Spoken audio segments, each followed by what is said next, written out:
Bonjour à toutes et à tous et bienvenue dans cette nouvelle vidéo d'Histoire et patrimoine de Compiègne.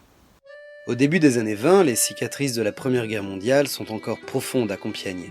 L'heure est à la reconstruction et le maire de la ville, Robert Fournier-Sarlevez, fait alors le pari du divertissement. Il a deux objectifs en tête, redonner le moral à la population et attirer de nouveaux visiteurs à Compiègne. Et pour ça, il décide de remettre au goût du jour toutes les festivités culturelles et sportives d'avant-guerre. La fête Jeanne d'Arc, le bouquet provincial, les courses hippiques et cyclistes, tout y passe. Et surtout, il organise la première fête de la reine du muguet, inspirée de ce qui se faisait déjà à Rambouillet avant la guerre, au printemps 1922.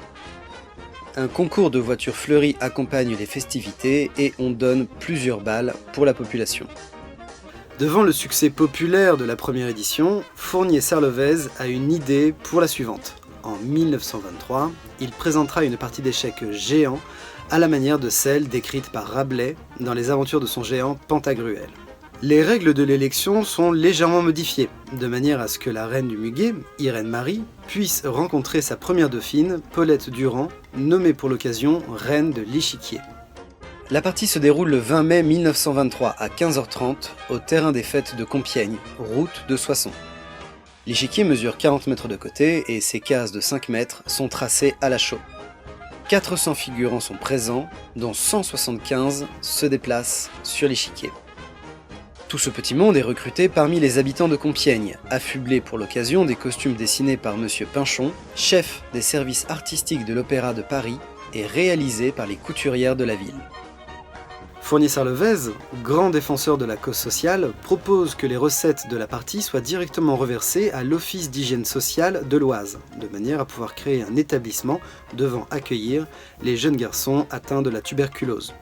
Cet établissement verra le jour 2 ans plus tard à la Faisanderie.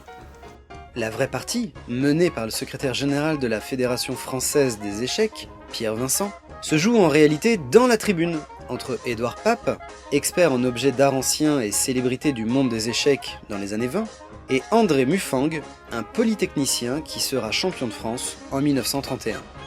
Le fonctionnement est très simple. Chaque coup est annoncé avec les trompettes. On le reporte sur un bout de papier qu'un jeune page amène au meneur de la partie, qui s'occupe de diriger les groupes sur le terrain. Et chaque action est accompagnée d'une petite scénette au son des tambours et des trompettes. Mais la question cruciale, que personne ne se pose d'ailleurs, c'est qui a remporté la partie. Eh bien c'est tout simplement fini sur un match nul en 17 coups. Je vous dis à demain pour une nouvelle vidéo et en attendant, portez-vous bien.